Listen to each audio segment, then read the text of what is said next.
Teaching icon.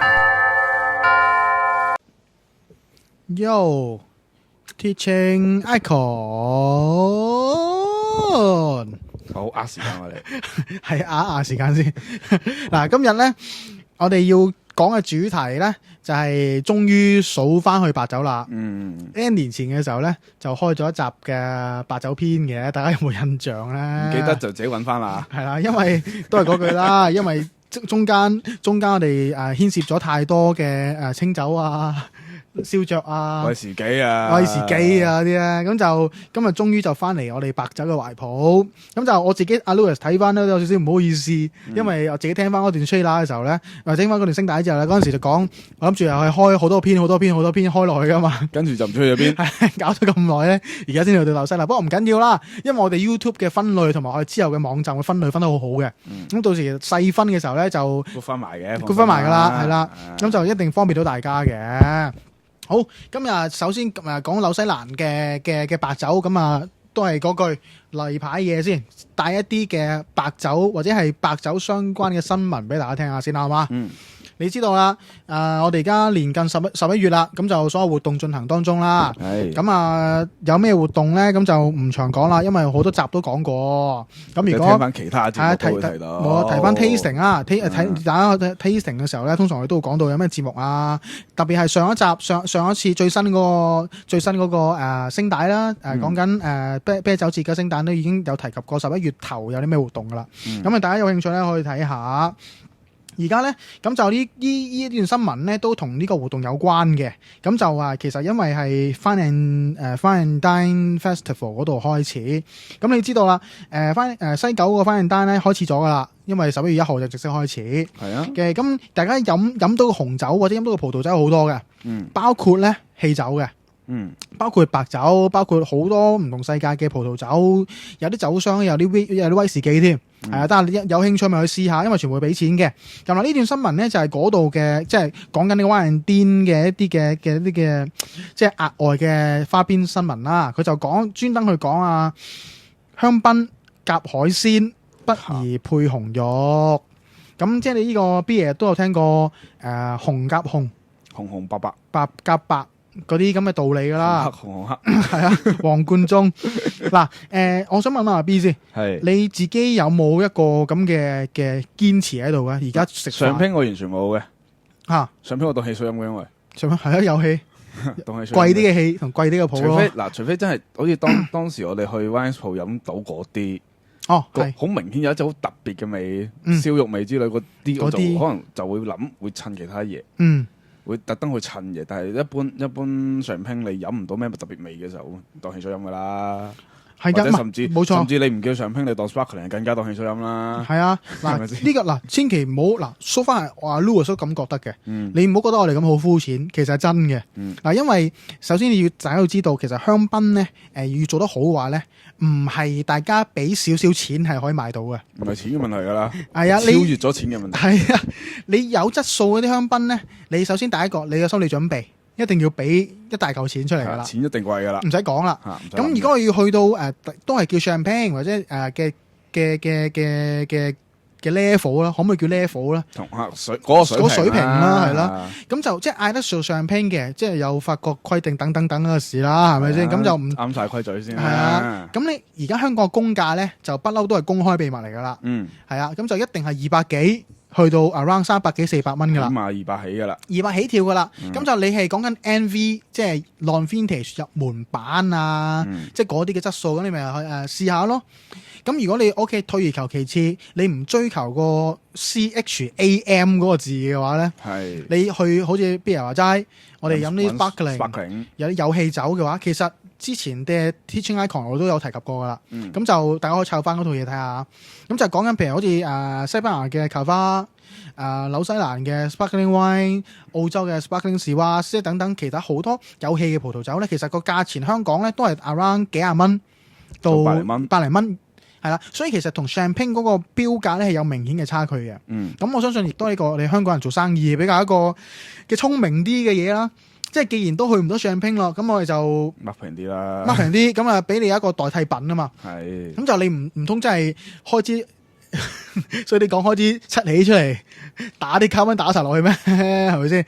呃唔到人噶嘛，大佬。開支七喜都唔夠，要倒啲咩啊？倒啲酸落去啊！倒啲酸啊，倒啲調味落去，咁就變咗 cocktail 就一定夠噶啦。cocktail 係嗱，講氣一定夠係咪先？係咪先？嗱，咁其實而家紅甲紅咧，或者係白甲白呢個食物嘅配搭咧，亦都講咗好多年。咁就習慣咗啫，大家習慣咗啦。咁就但係呢個冇錯嘅，因為好似紅酒點解要夾紅肉啊？因為紅酒有 tannin， 咁 tannin 咧就有效咧去呢個軟化呢個纖維組織咁樣。其實呢啲嘢講咗好多年噶啦。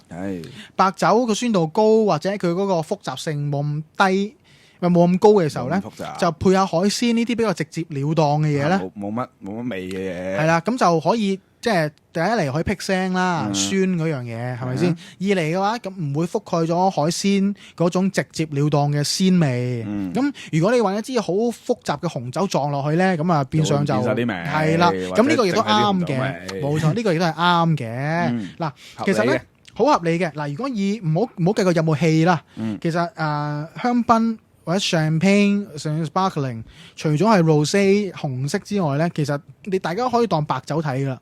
佢係一支白色嘅酒咁樣樣咯。係啊，嗱，咁如果要夾硬去將佢講話要做 food pairing 咧，其實 sparkling 咧係有學問嘅，係絕對係有一門自己獨立嘅學問嘅。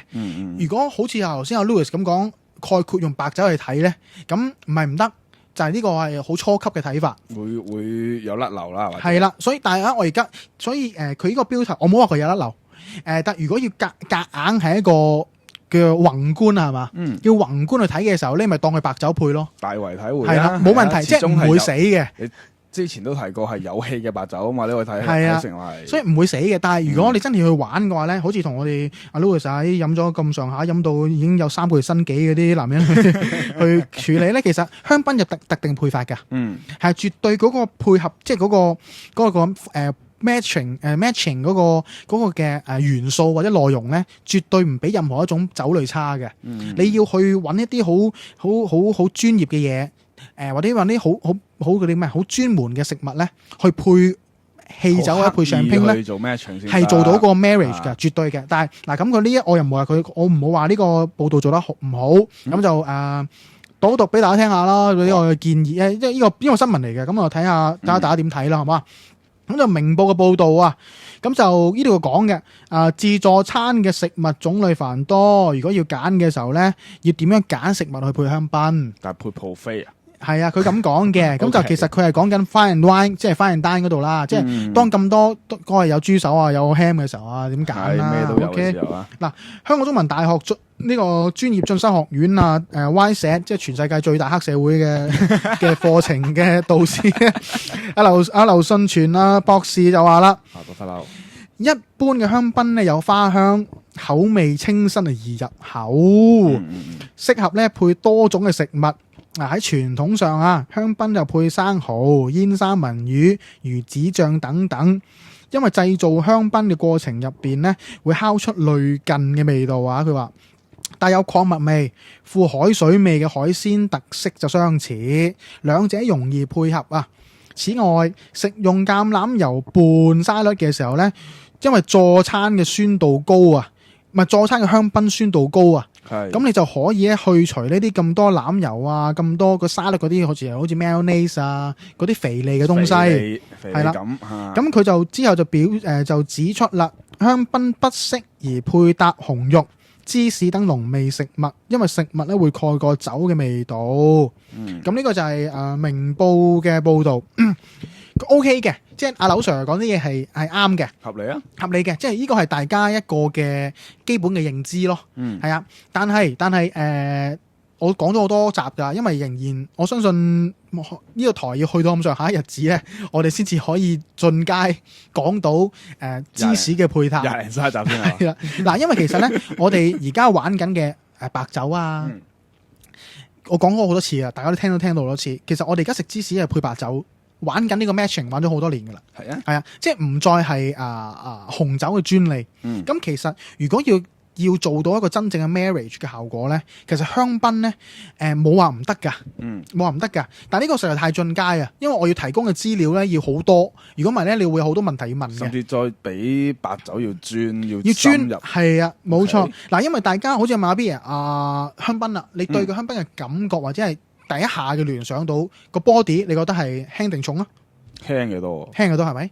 啲氣泡係咁上升嘅時候，喺你嘅口裏邊係爆破，覺得你喜歡啦，定係唔爆破覺得喜歡咧？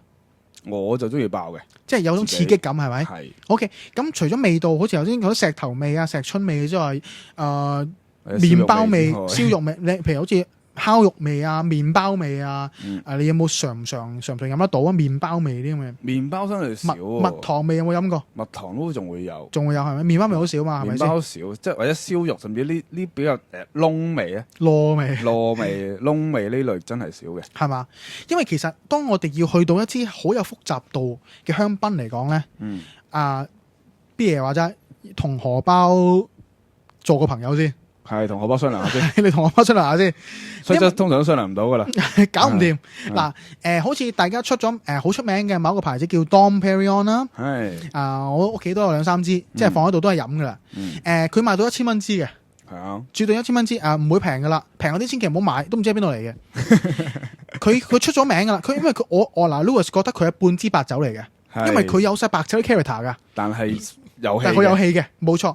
譬如佢有 body 啦，佢重身嘅，佢好有木味嘅，係木桶味、toast 味、麵包味、牛油味，即係等於半支 Burgundy 白酒咁樣嘅，但係佢有氣咯。如果你去到呢個價錢，當然啦，你咪當白酒飲，你梗係可以襯其他嘢噶。當然啦，但你1000蚊啊嘛，1000蚊仲要係成拼，大佬啊，係咪先？唔係個個咁有錢噶嘛，或者1000蚊嘅 sparkling， 係啊，咁。嗱，你攞嚟配咩？真係唔知點算嘅話，你拆翻轉條數喎，係咪？1000蚊，我買到1000蚊紐西蘭嘅1000蚊，我買到至少10支紐西蘭有氣酒咯。你可以食10餐咯，係咪？即係咁樣計咯。所以當我要去到進階嘅時候咧，除咗學識之外咧，荷包咧都要有一個好重嘅一個負擔。咁到時啦，咁大家希望越講越多嘅時候咧，就將進階嘅香檳嘅配搭話俾大家聽啦。咁就我覺得最重點唔止荷包嘅口味問題啊。口味啊，係咯。喂，咁你即係俾到你成1000蚊支上拼，然之後發覺飲落唔啱口味咁，嘥氣，堅係跌錢啊！係啊，中伏跌錢嗱。咁就呢篇報道咧，阿柳 Sir 講嘢啱嘅，即係呢篇絕對係唔係蘋果嗰啲。即係唔係啲13467噏新聞嚟嘅，Doctor Lau 點都係有翻啲貨賣嘅，放心。阿 B 嗱，我哋成日睇蘋果啊嘛，蘋果嗰啲飲食新聞咧，10居其9都錯嘅。唔到話錯唔錯，即係介紹你去邊度食咧，都還可以啊，還可以，你都仲有機會唔中雷。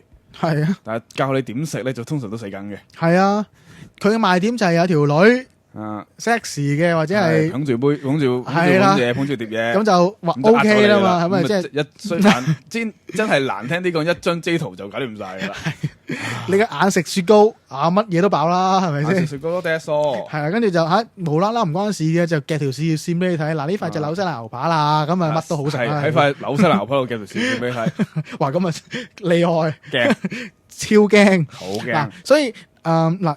so far 呢篇報道我係好贊成嘅，嗱，咁佢講到嗱，有個重點啊，要講一講嘅，香檳宜配生蠔、煙三文魚同魚子醬咧係啱嘅，冇死錯啊！呢個法國佬甚至係歐洲佬咧，不嬲都係咁做嘅，係啊，不嬲咁做嘅。慣佢，因為佢嗰種大家阿 B 爺，你對魚子醬嗰個嘅感覺係如何？冇，真係冇食過，冇食過。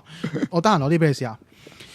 魚子醬、煙三文魚同生蠔咧都有個共通點嘅，嗰種魚臭，唔好話魚腥味，即係魚臭朗味，海浪味，海水嗰種臭，係啊，嗰種係啊，客氣啲叫做鮮啦，係唔客氣啲就叫食臭啦。或者用翻某套動畫講嗰句咧，根本就係啲死屍味。係啊，真嘅，所以啲人咪有啲人咪海洋嘅氣味就係死屍味，真嘅嗱。所以佢因為香檳咧，嗱頭先講緊200零蚊到400零蚊嗰啲香檳咧，嚟嚟去都係嗰啲可能green fruit 啊，citrus fruit 嗰啲咧，即係比較啲偏 young 偏 fresh 嗰啲嘅酸度啊，係搭少少石頭味、少少海春嗰啲石春味嘅時候咧，就會同呢個海類嘅產品咧係夾嘅。海洋味撈得埋，係夾嘅，係啦。冇咁嗱，調翻轉嚟諗，咁如果有白酒係做到咁樣嘅咧，又得嘅。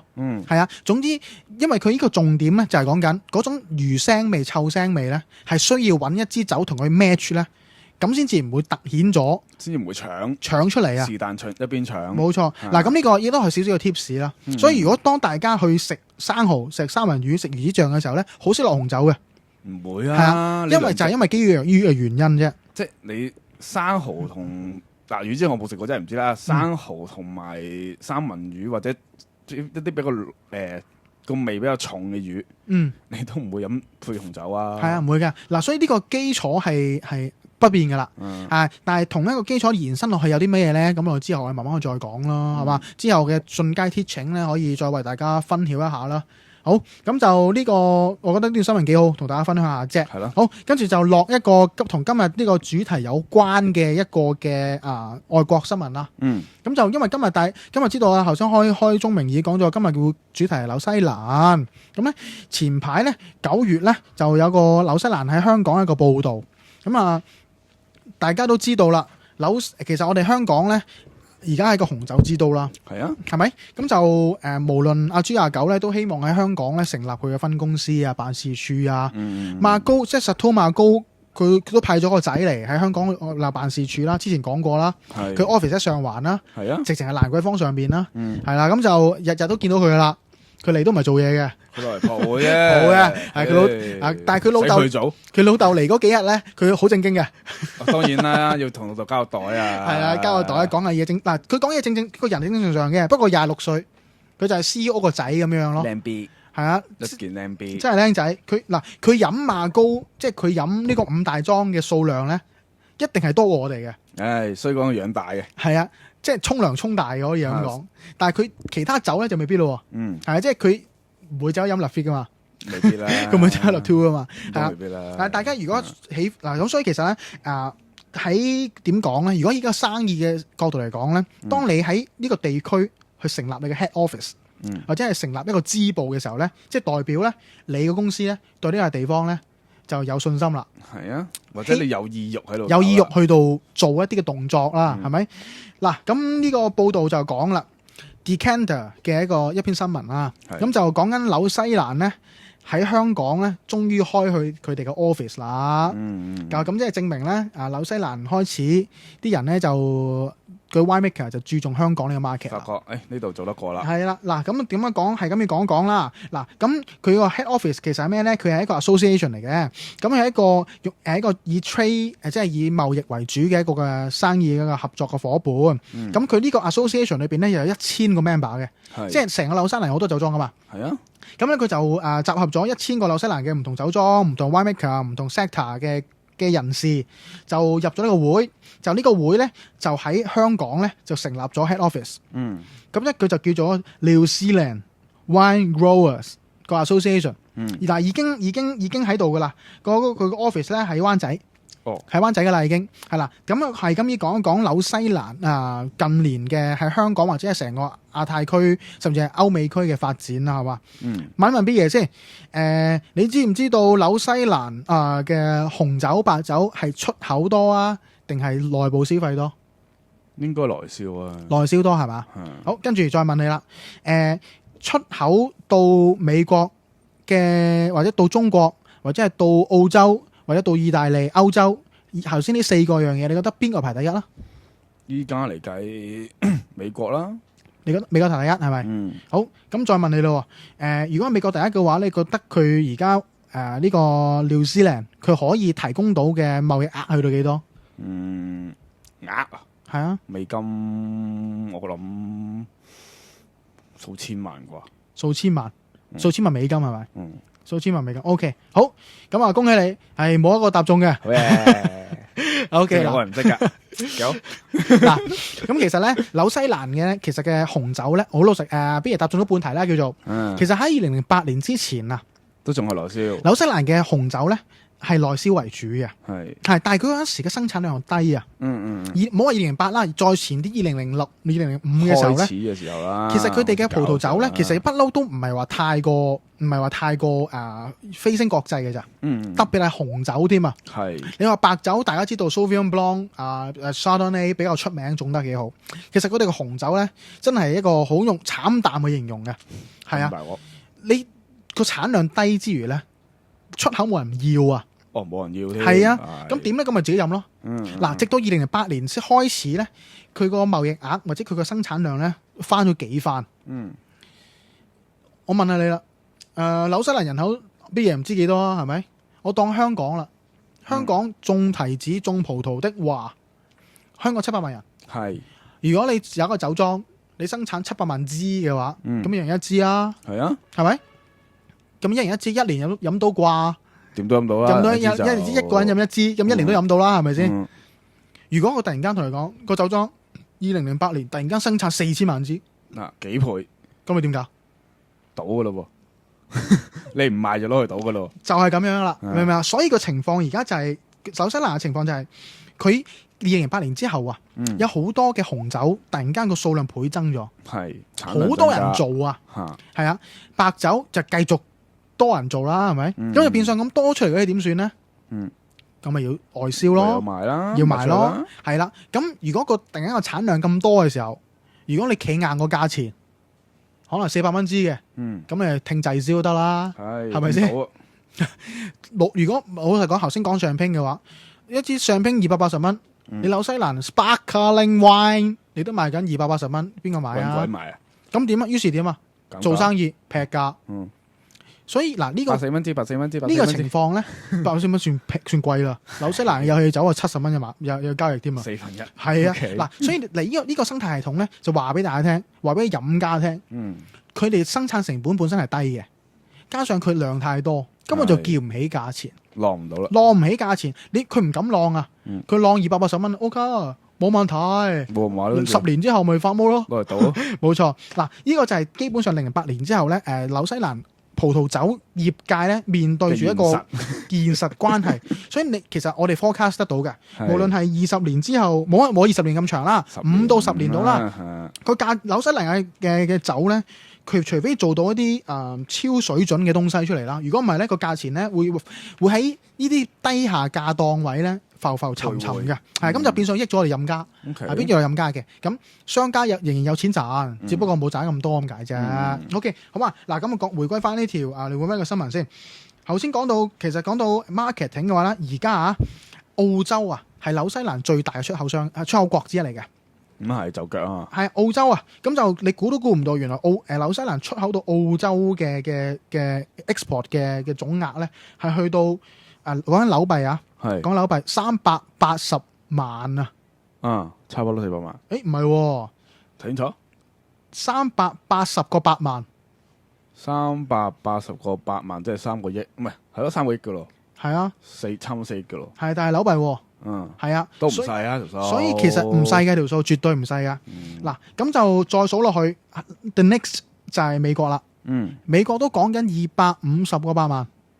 即係2億係咪？2億半。2億咁我唔知道大家點去睇呢件事啦。嗱，咁如果以成個環球嚟講咧，呢個額係細嘅。係。如果你單純睇全個個生意額係低嘅，譬如話我好簡單啫嘛，我1蚊一支，好冇？唔係，咁我出產咗1億支，咁咪有1億蚊咯。係啊，係咪先？咁紐西蘭如果1蚊一支咁計，生產1億支，咁如果佢得2.5億嘅話，其實就變相唔算酒價唔算貴咯。係啊。好，跟住重點就嚟啦。咁咧，而家不嬲都係龍頭阿哥都係澳洲同埋美國噶嘛。嚟緊嘅話咧就係中國啦。中國嘅 market 原來係近呢一年即係2010年到2011年個出口個產量或者個出口嗰個金額係翻咗1倍啊。所以你諗下，呢啲咪有原因咯。如果唔係翻咗1倍嘅話，鬼理你咩香港？當然啦，係咪先？佢而家直情話俾你聽，而家香港人或者係亞洲中國人開始知道紐西蘭嘅酒啦。知道呢單嘢呢一檔嘅存在係啦。咁咧，於是咧，咁佢哋就呢個協會就商量咗好耐，咁就不如就組織個有翻上下 member 嘅人啦，嘅協會嚟香港整個 office，做一個推廣嘅作用。係啊，咁即係等於大家嘅咩中國文化協會啊，或者係法國文化協會咁樣，每年都有啲活動噶嘛。即係好似法國文化協會每逢5月咧尾啊，就有啲法國文化節啊。咁其實個道理一樣嘅。咁紐西蘭咧，佢就嚟到我哋香港，縱使佢哋係今年正式嚟到灣仔嘅時間都唔多嘅。係啊，但係佢哋嚟年大家可以 forecast 到紐西蘭嘅酒咧，會成為香港一個酒展或者係一啲嘅 event 一啲必備嘅東西咯。嗱，剛才提到個錢好似唔係好大啊。會計一條數，得個8折，係美金價得個8折，係即係去澳洲3億美金度，3億美金嚇廿幾億港幣，廿幾港幣就真係唔算多。去美國就2億度。真係唔算多嗬，唔算多，唔算多，一個波爾多都打死你啦，應該嘢，唔知打死啊，有爪啊，唱散紙掉死你可以。唔係嗱，咁佢就會再講到呢個紐西蘭佢咧佢就嗰個佢講咩？等等先啊。睇下先。Increase the export to Japan 冇錯。咁呢個協會嚟到香港，總之成立 office 都好咧，佢哋嘅 market 咧已經係宏觀咁去睇埋日本、新加坡同埋南韓，即係其實亞太區佢想打晒，東亞想打晒，咁就正路嘅，因為香港始終都係一個中轉站，或者係一個已經係受法律保障又成熟嘅 market。Trade center 啦嘛，做到煲呔呢係真係做到啦嘛，終於做到啦，係啊嗱，所以你其實一個好好嘅現象嚟㗎。當紐西蘭呢啲出口國仍然係比較細嘅情況，佢留意到香港 market 之後咧，唔難保咧之後巴西啊、阿根廷啊、智利好似有，但係咧巴西、阿根廷咧呢啲後起緊嘅莊咧，佢都嚟香港打一啲嘅即係叫做基石。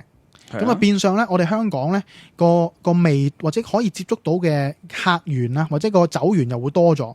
絕對係好事嚟噶。因為咧，我哋酒業界咧，或者阿 B 爺，我哋飲開都知道噶啦。香港人除咗波爾多之外，都唔識其他嘢嘅。唔好話識唔識啊，法國。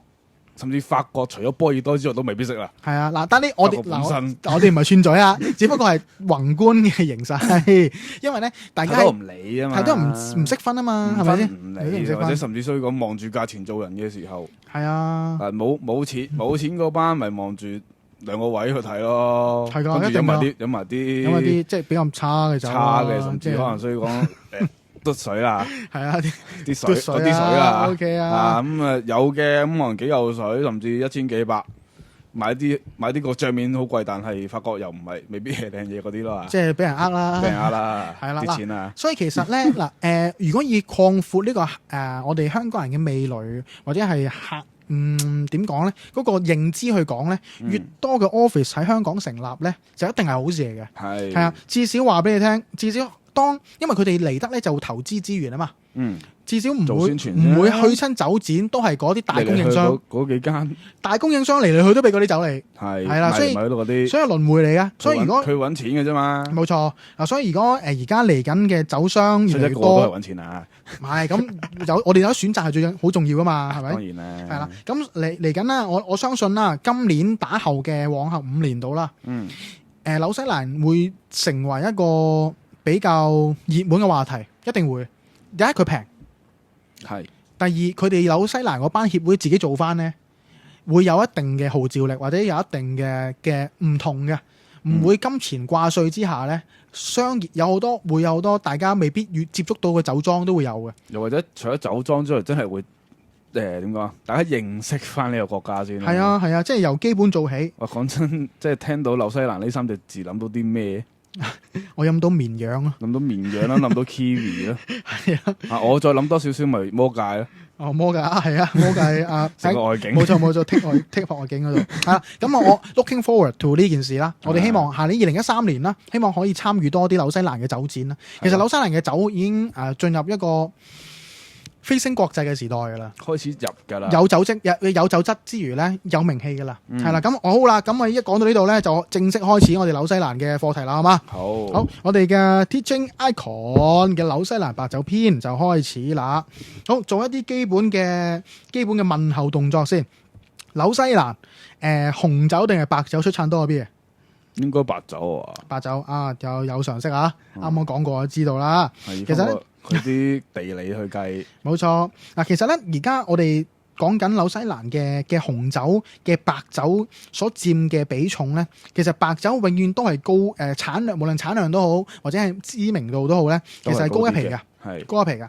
但係呢個只不過係大家呢個你情我願，冇乜 update 情況下，可能啲 sales 話俾你聽嘅習慣咗嘅聽翻嚟嘅嘢係啦。嗱，其實而家嘅紐西蘭嘅，我講緊提子先好嘛。嗱，紐西蘭嘅最主要嘅提子有幾款嘅，首先就係 Cabernet Sauvignon 啦，時哈都有嘅，跟住 Merlot 同埋 Pinot Noir 嘅。係白葡提子就 Sauvignon Blanc 啦、Chardonnay 啦、叫 Gewürztraminer 啦，跟住 Riesling 同埋Pinot Gris 嘅。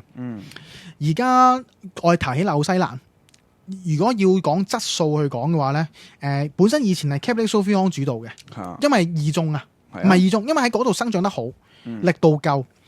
而家個地啱嘅地啱，縱使係好熱或者縱使係陽光普照都好啊，但係佢至少 Cabernet Sauvignon 佢種得比較好少少。而家唔同咯，而家近呢10年咧 Pinot Noir 咧一枝獨秀。係啊，而家紐西蘭唔好計酒莊先啊。係 Pinot Noir 計大圍嘅生產量唔多，質量好高。同 Cabernet Sauvignon 生產量好多，質量唔高，成為一個好大嘅對比。係啊 Merlot 就更加唔使講啦 ，full body 厚大果汁類啊嘛。其實如果我哋講緊紐西蘭嘅話，嚟嚟去都係 Pinot Noir、Cabernet Sauvignon、Cabernet Sauvignon 呢兩隻周圍喺度格劍嘅啫喺度啊。白酒咧就咁多年都冇變噶啦，就一定係 Sauvignon Blanc 或者 Chardonnay 噶啦。嗱，但係佢嘅 Riesling 咧 ，Riesling 而家嘅種植比例咧都越嚟越高噶啦。只不過佢做唔到一樣嘢，就係有一個好 sharp 醒嘅酸度。點解啊？講過咯，因為B 爺都聽到侵噶啦。德國種得好，點解？因為佢夠凍啊嘛，成熟度唔高啊嘛。陽光普照紐西蘭咧，威士嶺咧，即係 Riesling 咧，嗰個本質咧，南島會熟啲。係啊，南島嗰邊嘛，冇錯，咁就會熟好多，跟住糖分比例高啲，咁同大家飲開嗰啲嘅口味咧，唔啱味啦。冇錯，就唔係大家喜歡嗰啲味道。不過韋斯嶺咧，即係威士嶺，佢哋而家越做咧都越好啦。佢咪用個天氣去就佢咯，種植點去就佢咯。但係都係暫時目前為止啊，都係 Sauvignon Blanc 同埋 Chardonnay 係一枝獨秀少少嘅。嗱，咁如果大家有興趣，因為今堂講白酒嘛，咁如果大家對紅酒有興趣咧，咁我哋之後我 Icon 會再講啦，好嘛？因為近排 Louis 咧都去咗好多試酒會，咁其實都飲到好多唔錯嘅紐西蘭 Pinot Noir 嘅，質素咧係拍得住，唔好話 Burgundy 嘅，即係至少有影子咯。但係價錢係 Burgundy 嘅5/6啫嘛。咁就大家抵玩咯，好嘛？好，我哋殺入去比較正常，唔係正常嘅，比較 typical 少少嘅，我交代一啲數字俾大家聽先，好嘛？好啊。嗱，頭先提及到咩05、06年嘅東西，大家知唔知道其實？好似唔緊要啊，做一個 revision 先啦。頭先講過啦，我哋08年係紐西蘭咧正式開始大規模出口嘅地方啊嘛。嗱，咁我想問大家啦，你知唔知道紐西蘭一年生產嘅紅酒，或者唔好話紅酒啊咁 typical 啊，因為全球生產提供俾全球人嘅產量係幾多？產量啊？係啊，全個紐西蘭生產咗。當頭先除翻條數嗰度。6-7個億，我諗幾百萬支啩？幾百萬支係嘛？俾你估多次，唔估，你估下啊？唔俾個顯示嚟啊！過1000嘅，過1000係1500萬，1500萬支定係雙啊？雙，今次就醒啦。嗱，其實咧紐西蘭嘅生產量咧係1500萬雙嘅。08年開始，係09年、10年、11年同12年咧，個產量咧係咁升噶。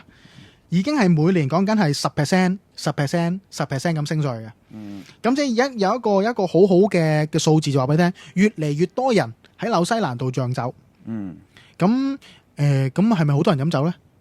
我諗調轉唔係啦，應該。我俾數字俾大家聽下好嘛？嗱，人均消費你知唔知下？我俾3個選擇阿 B 爺啦。我講紐西蘭人啊，紐西蘭 people 啊，係一年消費嘅總公升，大家聽下咯。好，3個，係10 lit、15 lit 同埋20 lit。嗱，一支紅酒咧就750 ml， 係啊，2支就 lit 半，係啊，起碼20支啦嗰度，即係你要10。嗱，10 lit 咧就大概就8支到，即係一年8支，10買10支鬆啲啦，750喎，係750，冇錯，12支鬆啲 ，sorry 嘅，10支鬆啲，係啦，咁點你邊人覺得咧？嗱，一年啊，我10支都冇添。嗱，總之10公升、15公升定20公升？10公咯，10公升係嘛？嗱，10公升係近嘅，因為咧喺2008年，我淨講2008年啦，係，其實紐西蘭嘅人咧飲葡萄酒嘅消費量咧係只不過係12公升嘅啫，一個人即係一年都飲唔到15支，係咯，14支到，14、15支，係啊。2008年、2009年之後咧，中晒喎，得翻11公升，舉晒出去咯，我唔飲，即係賣咗佢。佢情況就同西班牙差唔多啊，係唔好計紅酒定白酒先，佢哋飲嘅酒本身飲嘅意願好低嘅，同西班牙人一樣，佢做出嚟攞去賣啫嘛，係啊，你又唔可以怪佢嘅，人哋做生意啊嘛，啊，所以你諗下，如果佢我養到咁多，發覺冇人飲，我梗係攞去賣啲大佬，就係個問題啦。一年生產1500萬箱，你人均消費一年都飲唔到15、16支，係咯？你點消化？都燒唔到一箱。我當你1億人好未？1億人都係先得個16億支，係咪先？仲要係唔係1億人飲？冇起咁多啊，紐西蘭。係啦，嗱，所以你明白啦。當暫時紐西蘭啦，到目前為止啊，都係白酒成為一個出口嘅大嘅消費比例嘅。係啊，咁紅酒數字已經急起直追噶啦，但係仍然冇白酒咁多。好，再嚟。紐西蘭嘅白酒咧，唔好話白酒啊，紐西蘭嘅酒莊咧，係其實有啲已經好有知名度噶啦。係而喺香港咧，縱使喺未成立呢個 office 之前啊，佢都已經有隊噶啦。嚇，咁我讀一讀睇下 B 爺有冇聽過啊？因為我一定冇聽過，放心。冇聽過。咁我直接報定案都得，直接讀啦，好嘛？嗱，當你喺街邊或者當你喺馬莎或者當你喺 City Super。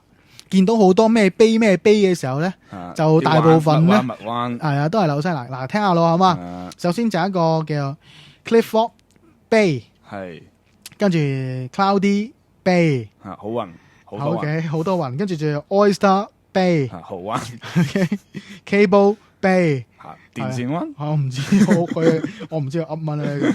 嗱，咁就跟住再數落去啦。有啲比較老牌少少嘅酒莊，St Helena， 係。成日聽過下，反而啲有聽過啊。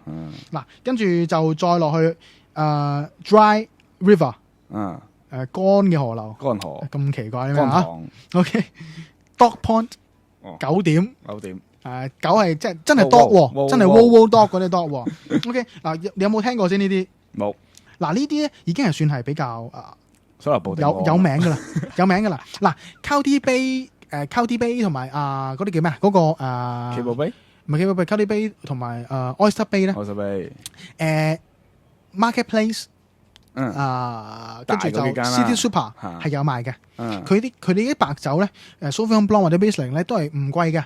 有陣時特價撞到特價咧，可能150蚊2支。係啊，如果就算唔係特價咧，佢都係 around 90蚊1支。咁其實咧，絕對係餐前或者海鮮配海鮮酒咧，係一個幾好嘅選擇嚟嘅。嗱，咁我要講嘅就係 Oyster Bay 先啦喺度。Oyster Bay 咧，其實香港賣緊嘅價錢咧，比 Cloudy Bay 再平啲嘅。係有陣時佢特價咧，佢做到50-60蚊添㗎。哇！係啊，你唔會知道咧，原來佢係有名嘅酒莊嚟嘅。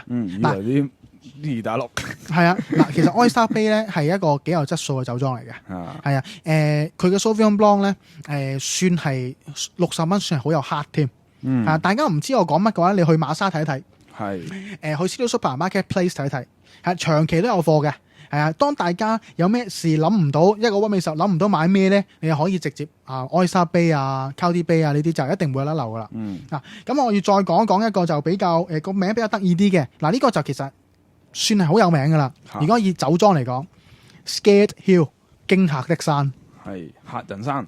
你估下佢驚嚇的山佢平均售價係幾錢？香港嚇人山數十蚊港紙啦，數十蚊啊，一嚿水唔低。客人生嘅入門酒咧，講緊200蚊嘅。OK，係啊，堅係估佢唔到啦。係啊，嗱，點解咧？我第一次接觸呢個 Scared Hill 嘅時候咧，我仲取笑咗佢嘅。梗係好難飲啦。如果唔係點會嚇親人啫？如其名啊嘛。係啦，原來 Scared Hill 啦，算係一個賣得起價錢嘅酒莊嚟嘅。個錢都嚇親人啦，估唔到。係啊，去到200蚊㗎，去到200蚊㗎，你估佢唔到，我都估佢唔到。但係質素就見仁見智咯。係，但佢係有名嘅。點解咧？我話俾你聽啦，好嘛？中國人咧係有股份㗎。OK， 係嗱，明晒。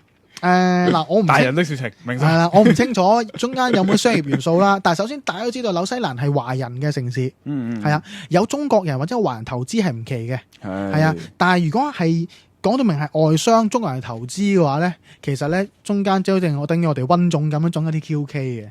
唔好話溫唔溫總啦，溫總嘅27億美金身家。總之有中國人入抌嚿錢落去嘅鬼佬嘢就硬係唔知想點噶啦。咪話我燭光打船人，冇錯啦。不過算啦，呢啲嘢大人的事情，我哋唔好理佢啦。好嘅，嗱，但係頭先講嗰幾隻款咧，大家都可以試下嘅。嗱，佢有紅酒嘅，如果真係要試紅酒嘅，咁你咪揾嗰啲 Merlot 幾廿蚊。飲完就算咯，好嘛？試咗先講咯，試下先啦。咁如果真係 OK 嘅，咁你先試下買佢哋嘅 Pinot Noir，或者買佢哋嘅 Cabernet Sauvignon 咯。嗱，白酒咧，我自己宏觀咁睇啦。我唔係籠統嘅，嗱，只不過咧係真係要講講。如果計 Sauvignon Blanc 去講咧，大家知道波爾多有 Sauvignon Blanc 啦，係啊，好多國家都有 Sauvignon Blanc 啦。有出紅酒嘅都見到有啦，係啦，有啲白酒都一定有啦。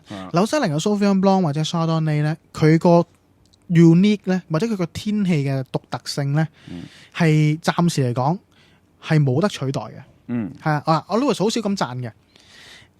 如果你問我真係要飲白酒嘅時候咧，我自己嘅而家嘅建議，或者我朋友問我嘅建議，我都同佢講 Sauvignon Blanc 啊，紐西蘭啊。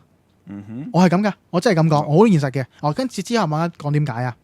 Chardonnay 啊，有俾錢嘅咁咪買 Burgundy 咯。係啊，想俾少啲錢嘅，飲到其他嘢嘅，紐西蘭啦。嗱，首先我要分析下佢哋嘅天氣啦。你知唔知道邊人紐西蘭嘅天氣？你知唔知道點樣先？頭先提過下啦，陽光普照啦，係咪先？仲有你覺得雨水啊嗰啲情況咧？雨水應該都充足嘅。都充足嘅，雖則佢去到咁南啊，已經即係以個緯度去計。O K，南過澳洲啦，已經去即係拍住智利南部或者阿根廷南部嗰啲境地嘅時候。O K，你覺得你陽光普照咧？覺得O K 嘅，O K 嘅，應該都多日子嘅。你自己嘅即係阿面，即係你聽翻嚟噶，你有冇聽過紐西蘭會有落雪啊？或者突然間咩暴風雪來襲啊！突然間氣溫超低啊！有冇聽過類似啲咁嘅新聞？地震反而聽到有啊，舊年地震就係咯，即係比較即係唏噓少少啦。嗱，其實紐西蘭呢個嘅城市嘅天氣，唔係城市國家嘅天氣咧，係算係溫熱帶嘅。嗱，我係咁以講一講唔同地區嘅平溫度啦，係嘛？嗱，呢個就係概括嘅，因為其實如果全個紐西蘭釀酒嘅地區就唔多。我應該會再講嘅。嗱，而佢嘅平均成個紐西蘭，無論係南至到北、東至到西都好，講下成個平均溫度，好嘛？佢哋嘅平均溫度咧係 maximum 最多25度嘅啫。OK，似法國喎，似噶係咪？嗱，佢嘅最低溫9度。哦，再凍啲添，凍少少啦。都有0度嘅時候嘅，但係唔多。嗱，所以你見到個 range 咧，其實係溫熱，係屬於類近波爾多嘅東西嘅，係啊，但係好可惜，因為譬如佢嘅降雨量，或者係日照嗰個量係同波爾多好大嘅唔同啦。我講一講平均嘅降雨量好唔好啊？嗱，因為個紐西蘭係比較屬於長條型嘅國家地理啦，係啊，有啲地區咧，佢係降雨量啊，係可以去到一日太陽，一日落雨啊。O.K. 卡啦嘅，有啲地區咧就係咧10日落雨，一日太陽。嗱，有啲地區咧，因為佢本身同日本一樣咧，個火山島氣候啊。冇錯，係啊。個山脈本身好大影響。冇錯，嗱呢個係進階嘅，千祈唔好喺度講，一講咧就收唔到。呢樣真係去到講地理噶啦。係啦，講地理啦。跟住咧，有啲地區咧，就好似山脊嘅部分咧，佢10日太陽，1日落雨。有啲直情去到20日太陽，先1日落雨。一係曬到傻，一係落雨落到傻。係啦，嗱，所以你要知道啦，其實成個紐西蘭嘅天氣平均咧，係咪天氣嘅分布係好唔平均嘅？係。如果你淨係飲紐西蘭呢啲地方咧，多雨嘅出嚟嘅酒，同埋乾旱出嚟嘅白酒，已經係完全唔同風格噶啦。頭先咁講日數，大家好唔明白啊？我用數字上講好唔好啊？有啲地區好似Wellington，佢嘅落雨即係落雨日數比例啊。只係成年嘅5%嘅咋？係啊，威廉頓係直頭係曬到傻噶嘛？365日，得幾啦？得幾日啊？即係10%，十零日，半個月咯，10零日落雨嘅咋？咁你係咪可以知道，如果喺個出產嘅白酒，佢本身係乾旱啲嘅？OK，佢本身係冇乜雨量嘅，佢本身係大風嘅，喺山脊嘅，咁你咪知道嗰度嘅白酒可能會係高酸度。因為少雨水啊嘛，係啊，濃縮少少嘅，係啊，等等咯。咁如果我去到 Queenstown 咁樣，嗱 Queenstown 冇乜釀酒嘅，但係佢附近仍然都有啲酒莊嘅。去 Queenstown 咁樣，日日都落雨啊，係啊，落雨落到你傻，即係你嗰度日日都水浸咁滯嘅。嗱，唔係釀唔到酒噶，因為新世界咧，佢哋有佢嘅科技，佢哋有佢嘅有辦法。咁你咪知道多水分嘅時候，佢個酒個 body 咪薄咯，係啊，比較清淡咯，或可能餐前酒或者送一啲好基本嘢咪搞掂咯，mass production嘅東西咯。嗱 ，OK， 嗱咁我再講一講其他啦，好嘛？再講佢哋UV 即係日照嘅情況。係嗱，知道波爾多日照嘅情況就始終歐洲啊雲多啊，日照嘅比例唔高啊，絕對唔高啊。如果以 UV 嗰個5級佢定去計咧，即係low。跟住就去到 very low，跟住 medium，跟住high，跟住 very high。成個紐西蘭咧係處於 high 以上嘅，係曬到傻啊嘛。係啦，嗱，同澳洲差唔多。嗱，咁你諗下咯，如果嗱個溫度係同法國差唔多，10度到25度左右。但係佢日照時間長啊，係個 UV 日曬夜曬。首先一樣嘢，唔好話白酒先啦，你個成熟度咧。一定係好高嘅，係啊，曬到熟啦，一定係好高嘅。所以咧，紐西蘭嘅白酒咧，除非係真係喺山脊嗰啲，或者係專登起喺山脊啊，或者山坡附近嗰啲酒莊，去模仿舊世界嘅做法嘅話咧，普遍嚟講，紐西蘭嘅白酒咧個酸度係會係低少少嘅，因為點解？佢夠熟啫嘛，係啊，絕對夠熟，唔好話係咪吹生啊。佢溫度20零度咧，基本上係做唔到，好似美國嗰啲做到哇勁澎湃、勁多糖分嗰啲嘅，冇嗰啲可能性嘅，因為溫度唔夠。美國嘅白酒、澳洲嘅白酒，大家都知道啦，有酸度已經唔高噶啦。點解？因為氣溫問題啊嘛。氣溫咯，係啦。紐西蘭呢個咧就更加，因為佢本身溫度。嗱，頭先講過啦，本身溫度唔高嘅時候咧，佢成熟度本身係低嘅，會低啦。係啊，但係佢日照夜照嘅時候咧，反而多。日照夜照咁啊，大家能夠留意到啦，係咪？只不過佢將個成個 progress 咧濃縮咗，係啊，濃縮咗。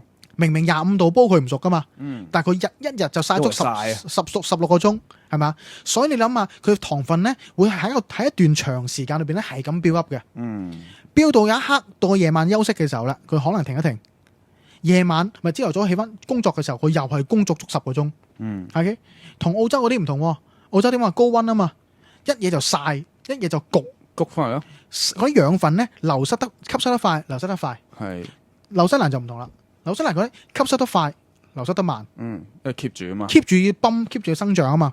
嗱，所以你要知道啦。咁呢個話會唔會太複雜？邊嘢會唔會太複雜？我覺得嘅，我話晒有地理底啊，唔都。O K， 嗱，咁我盡量簡單啲啦，好嘛？嗱，咁其實你可以知道成個紐西蘭咧，其實佢嘅天氣係咁樣樣嘅時候咧，我唔清楚，大家對天氣或者對風味影響嘅即係大家相信嘅程度去到幾多？但係咧 Louis 就提出咗掉咗個波出嚟啦，係其實佢嘅天氣紅葡萄嘅成熟度咧未必足夠嘅，係，所以變相咪啱白葡萄咯。白葡萄你紅葡萄成熟得唔足夠咧，個內容咧或者佢 capacity 或者係佢嘅層次方面提供嘅會弱好多。白酒就唔需要啦。頭先講過啦，25度同法國差唔多嘅。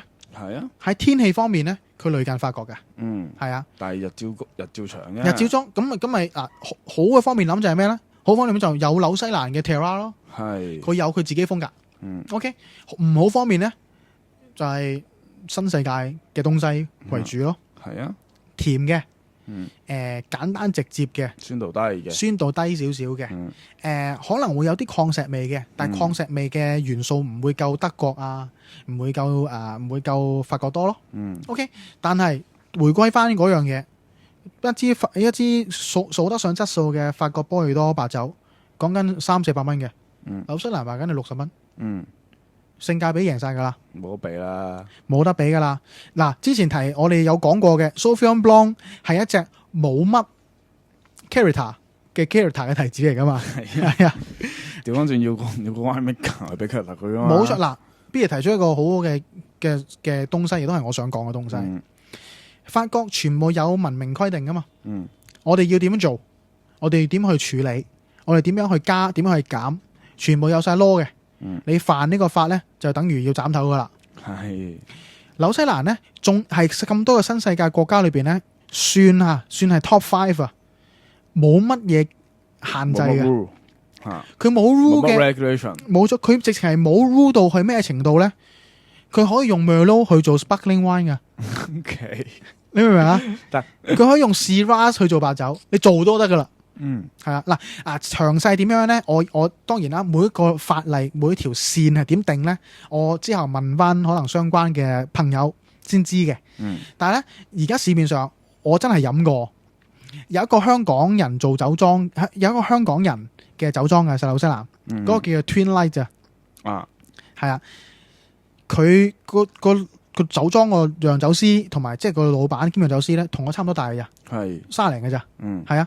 佢係真係出過 Merlot 嘅 sparkling wine，Shiraz 嘅白酒。Shiraz 白酒唔知有冇，但係 Merlot 嘅 sparkling wine 就一定有。係啊，大家諗下 Merlot 嘅 sparkling wine 根本就係聞所未聞啦，係嘛？估你唔到啊！係啦，佢遲啲可能整埋 Cabernet Sauvignon 嘅 sparkling wine 添嘛。唔奇啊！嗱，所以你諗下，紐西蘭佢係仍然係一個非常之自由嘅國家。頭先講過 Cabernet Sauvignon，甚至係 Chardonnay，其實我哋宏觀睇翻 Burgundy 嘅白酒咁出名，都係因為有大量嘅木桶，有大量嘅 winemaker 嘅功夫落咗去啊嘛。係，唔好話 Burgundy 啦，我講翻波爾多都好。波爾多嘅 Sauvignon Blanc， 你落個木桶要經過釀酒師嘅工序，係重要過你可能花時間去處理提子。係啊，因為頭先講過 Sauvignon Blanc 係冇乜嘢 character 啊嘛。你只需要佢等於一張白紙一樣。你個 winemaker 要幫佢做啲乜嘢？你個 winemaker 要加啲咩俾佢？佢就可以呈現到出嚟噶啦。係，廖思玲就有一個咁嘅大嘅自由度。即係話俾人聽，你依刻飲緊嘅 Sauvignon Blanc， 冇錯係有好多天氣嘅元素喺裏邊，但係大部分嘅都係我呢個化妝師嘅效果嚟嘅。係，都係個 winemaker 落手落腳執落去嘅嘢啊嘛。冇錯，你能夠飲到 winemaker 嘅功夫咧，係個即係反映嘅程度啊。可能你波爾多 Burgundy 冇講 Burgundy 啦，波爾多嘅白酒，你可能係50% 提子，50% 個 winemaker，因為法律限咗係咁就係咁啊嘛。係啊，你飲紐西蘭嘅Sauvignon Blanc 咧，隨時可能係20% 提子，80% winemaker 嘅功夫嚟噶。嗱，咁在於一個你係享受支酒嘅人嚟講，你個 unique 嘅程度就更加大啦。我今日飲 Cloudy Bay 嘅09年係咁嘅。係我飲10年就可以完全唔同噶啦，係啊，所以呢啲係好有趣啊。係嗱，佢唔係講緊即係完全係酒樣嗰啲唔同，因為你要知道，頭先講過啦，紐西蘭係你可以落好多人工嘢落去噶嘛，有好多嘢保護佢或者有好多嘢可以去改變佢噶嘛。當你自由度咁大嘅時候咧，佢能夠救到嗰樣嘢咧嘅情況就高啦。好似法國91、92、93年咁樣，唔俾做任何嘢，譬如拉個網都唔得嘅。當冰雹砸落嚟嘅時候，你唔可以起間屋，或者你唔可以揾啲嘢冚住都叫犯法。係咁咧諗下紐西蘭唔同喎，有得啲狗去打爛嘅，係咁你嗰年就冇收成係咪？係收成差啦，自然。紐西蘭唔同喎，你真係可以有嘢打落嚟啊，起間屋俾佢。OK， 話今年啲葡提子唔夠酸，咁我揾啲嘢加落去，加料係啊，或者今年嘅提子突然間好靚，我又可以做啲特別嘢。我係直情係嗰年啊，就可以即刻生產一隻特別嘅酒款，唔使遞上去，唔使煩，唔使遞上去申請，然之後批唔批？明唔明我意思啊？唔使遞紙啊！所以你諗下，點解我話當人嚟推薦點解話 Sauvignon Blanc 或者飲白酒，我叫佢飲紐西蘭咧？首先紐西蘭你飲到個質素咧係有好嗱，呢個係宏觀咋，好大部分咧係真係個 wine maker 落咗好多功夫嘅。而你係有飲到咯。係啊，法國波爾多你飲緊嘅50%可能係前潮流落幾百年流落嚟嘅東西噶啦。只不過後邊咧就加少少鞏固佢嘅地位，鞏固佢嘅質素咁解。係啊，所以飲紐西蘭嘅白酒咧係好有趣噶。無論係 Chardonnay、Sauvignon Blanc， 而家冒起緊嘅 Riesling 都好啦，你嘅質素咧，你係估唔到嘅。當我350蚊買緊波爾多都係嗰啲味嘅時候咧，一隻60蚊嘅紐西蘭就 KO 你噶啦，可以就年一樣係啊。但係咧你要知道，頭先講過啦，唔夠天然啊嘛，咁樣有啲人就會嘈啦嘛，即係話嗰啲嗰啲即旁門左道係咪先？我哋呢啲正宗噶嘛，我哋飲嘅係天然嘅嘢，我哋唔要後加元素 ，OK？我哋要飲嘅鐵蝦，咁你悉隨尊便咯，係啊，隨便啦。咁但係你飲緊天然嘅嘢，俾咗300幾啊嘛，係啊，咁你一支紐西蘭嘅最貴都係100零蚊。你要有機，咁啊自然貴啲噶啦。係啦，嗱咁所以就悉隨尊便啦。嗱咁呢個就係宏觀紐西蘭嘅概況，係啊，追求自然嘅舊世界啦。有法律效力嘅，有法律管制嘅。紐西蘭呢啲新世界咧，你飲到嘅 unique 嘅程度咧，係個個酒莊、個個地方都唔同嘅。一年唔同一年，呢個係大家要知道嘅情況噶啦。但係佢平均水準係穩定嘅。係啊，但係呢個我唔知 B 爺點睇啊。嗱，B 爺你覺得釀葡萄酒追求天然呢件事對你嚟講有幾大影響？其實越嚟越難嘅啦，而家。你自己會唔會即係話天然嗰樣嘢係好重要對你嚟講？唔重要，但係調翻轉天然喺即係其實同好多其他食物好多嘢一樣噶啦。你要追求呢個方向咧，就會越嚟越辛苦，或者越嚟要使到好多錢。辛苦係咩意思啊？成本越嚟越高，當個 cost 荷包辛苦啊，係啊，個 cost 會越嚟越大。OK， 我同意嘅。因為你而家所謂嘅有機冇機咧，全部都變晒 marketing 嘅嘢啦。一來啦，二來喂真係前排嘅事順手提一提，有真係營養學研究發覺，有冇機冇分別嘅啲嘢。係咩？有咁嘅報告咩？當中嘅營養價值唔會多咗。係咩？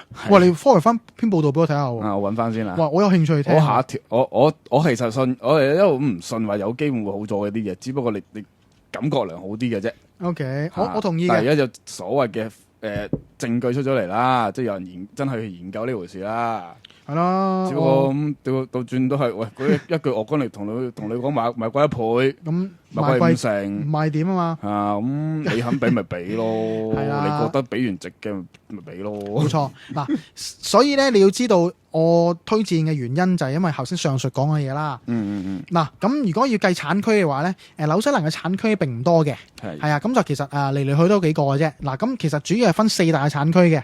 首先第一個產區頭先邊日提過噶啦。北島同南島咧係咁樣分嘅，即係等於我哋波爾多左岸右岸啦。佢就紐西蘭就北島同南島。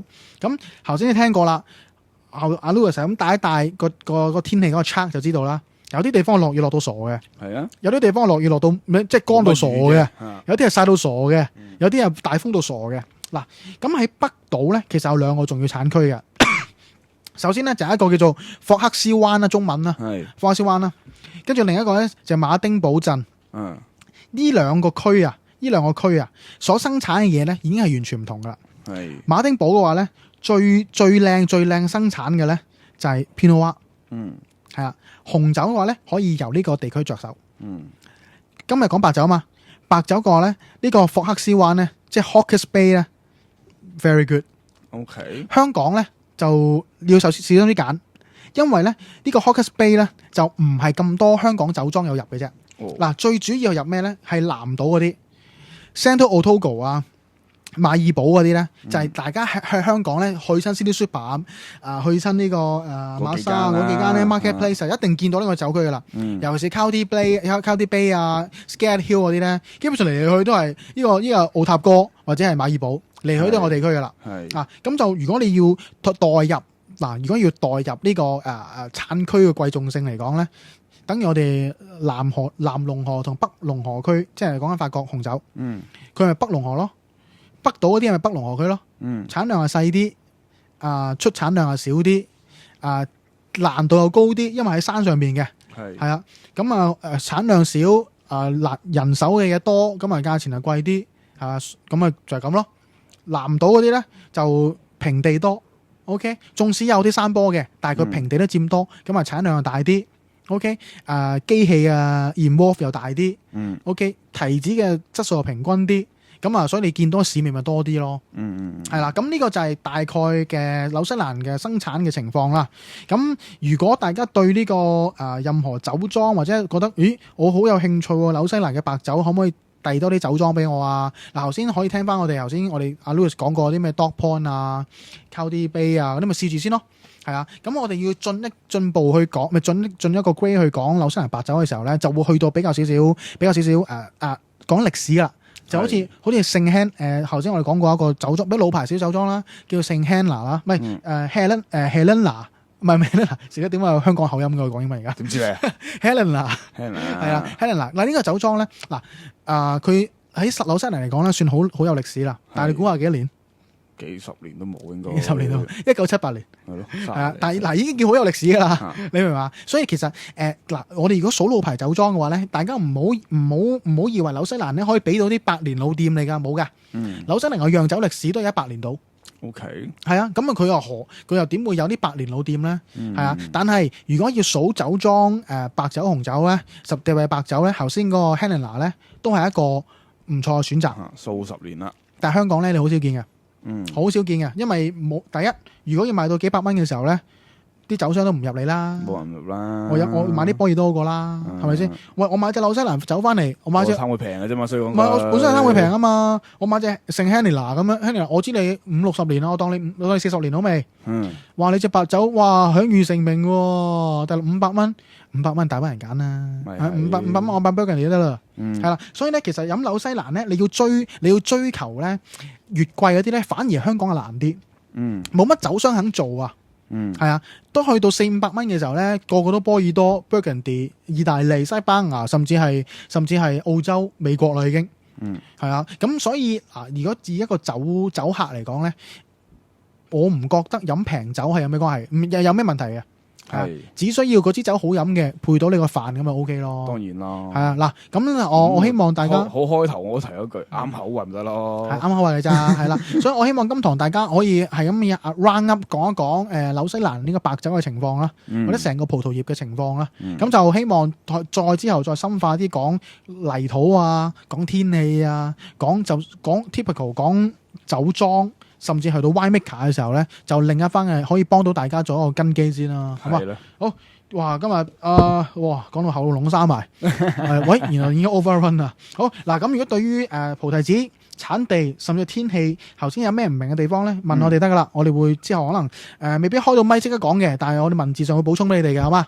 好啊，咁B 爺有冇問題？我哋都冇啦，唔到有得留翻下集，黑著，好嘛？咁今日 Teaching Icon 嘅時間差唔多啦，咁我哋阿 Louis 會回歸翻葡萄噶啦，所以會理論上近排嘅 Teaching Icon 咧都會係葡萄酒嘅多噶啦，但係唔知中間唔知可能我哋去完 Wine and Spirit，突然間殺咗2堂威士忌，大家千祈唔好怪我，我哋私欲係好難控制嘅。尤其阿 Louis 啲私欲係啊，因為我本身諗住開清酒添啊，點解阿 B 撳住我咋？冇錯。好啦，咁我哋希望下集時間再見啦。